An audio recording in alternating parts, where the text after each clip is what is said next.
Is your HyperX Cloud Alpha wireless headset refusing to power on? Don't panic. This issue often stems from power, battery, or firmware glitches. First, ensure the headset is adequately charged. Connect it to a stable 5 volts 2 amp power source using a USB-C cable. A depleted battery below 5% or a faulty charging circuit can prevent boot up. If charging doesn't help, try a hard reset. Hold the power button for 10 to 15 seconds. This clears temporary faults. If the headset still doesn't respond, the problem likely lies with the firmware or battery degradation. Let's explore those solutions next. If basic troubleshooting doesn't work, check for firmware updates.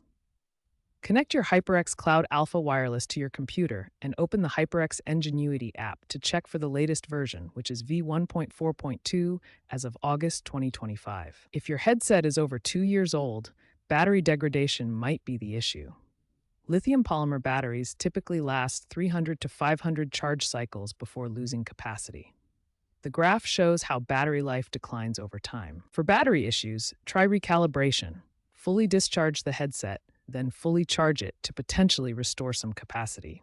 Additionally, HyperX recalled units manufactured in 2022-2023 due to faulty batteries.